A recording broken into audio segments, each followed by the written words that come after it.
Hello everyone, a little bit of a different video here today, as I'll be giving a little bit of a quick update on a few of the Lolcows and people of interest that I've covered so far. Not everyone will be covered, nor will many be covered in too much depth, as they may be less eventful than others. To start off, I will begin with some of the bigger people that I've covered, with the first person I will cover being none other than Chris Chan. As Chris has been in jail, I personally have not found Chris too entertaining. However, for someone who is in jail, Chris has been very active. The only letter I've covered myself is the first one, thinking it would be a rare occurrence, but I have been keeping up with some of them. To me, the majority of these letters have been uninteresting, with them being mainly repetitive of Chris claiming that he is God and Jesus, well, as well as pretty much every other god. However, the real important events that have occurred to Chris is that his court date has been pushed back multiple times now. His mother, Barbara, got into a car crash in November, most likely resulting in her having to be looked after by other family members, as well as Sonju being damaged. And now finally Chris appears to be in a mental health facility not long after his birthday, with this being the last piece of substantial news we have received so far. I don't know why it took so long for Chris to be put in a mental health facility, but it's good it finally happened, I suppose. King Cobra JFS, as usual, has been largely boring, still sitting, drinking, and eating food like an apple in his bug-ridden chair, talking about gender relations like a sexy gothic bad boy. That's what's up. The only real thing of note that occurred since my video about the curse of Ms. Green is the mini-saga that has recently ended, or possibly still going, with Gothy. Gothy is an of-age, alive, non-related female with her signature look, a lack of teeth. The two began conversing on a call in private, a call that spanned many hours and included Cobes showing Gothy his scabby rod. However, this match in heaven would not last, possibly, with Cobra not pursuing her as fast as Gothy would like, with her proclaiming that she is now damaged goods, angering Cobra, who soon responded. Dude, I don't know what the fuck I did.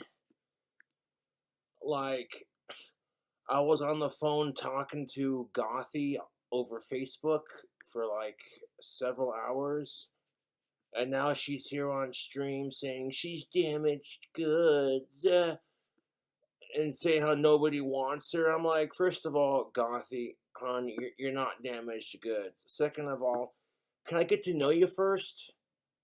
Like, this is what pisses me off about women. If you don't try hard enough, you get made to feel like an asshole because you don't want her. But if you try too hard, you're too aggressive with your flirting. It's like I'm not trying to be a dick here, but that's how it is. You know, I've been rejected by every chick I like, and it sucks. So I've learned to wait more patiently and just play it cool and chill out. Like, am I the bad guy for saying, let's get to know each other first before we go any further? Fuck, dude. Gothy would then state that Cobra emotionally graped her, a statement that obviously angered Cobes. From how it appears at the moment, that seems to be the end of the saga, although it is still possible that it is ongoing. Anisojoma hasn't been too interesting.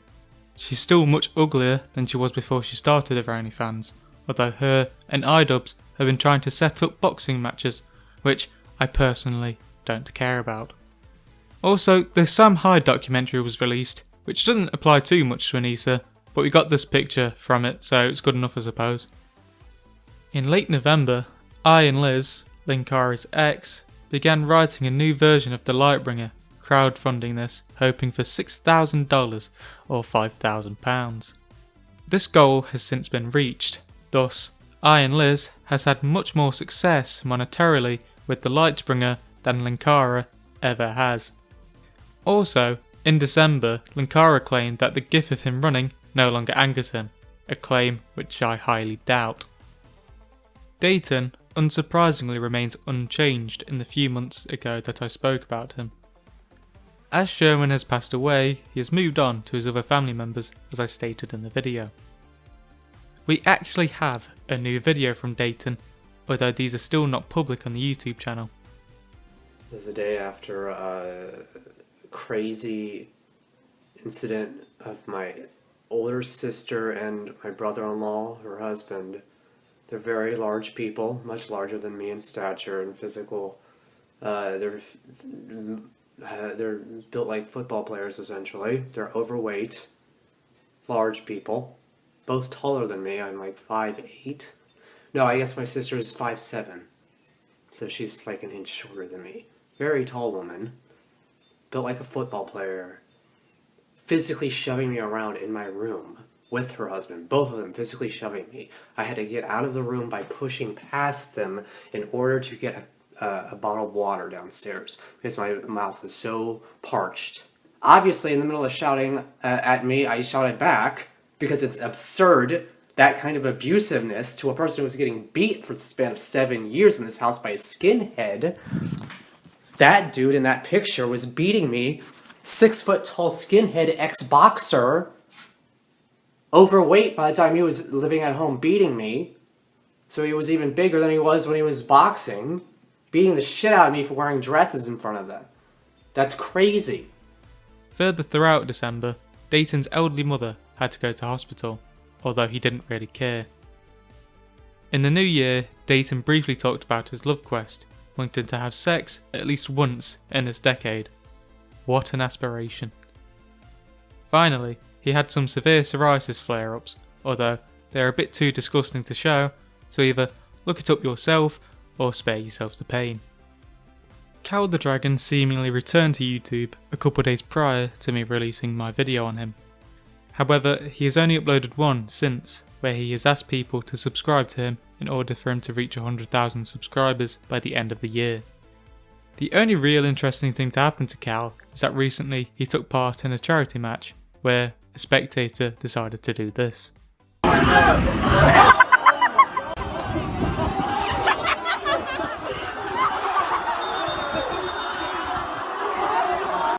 Dylan Thomas has now rebranded to Comics Code after progressively changing his content towards a more comic themed channel, as I stated in the video on him.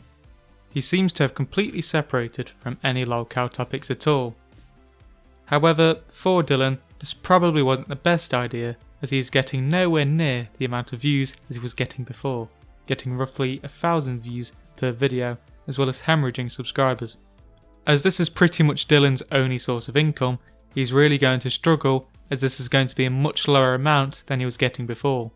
However, I do have to commend Dylan for keeping on track with this, at least for a couple of months. Whilst probably a bit late for all the damage he has caused to his own name, it may help, although this may only be personally, which, to be fair, is still somewhat of a win. Thanks for watching this video. I thought it would be a good idea for a brief update on some of the people that I've covered on this channel so far. So, I hope you enjoyed. See you guys in the next video.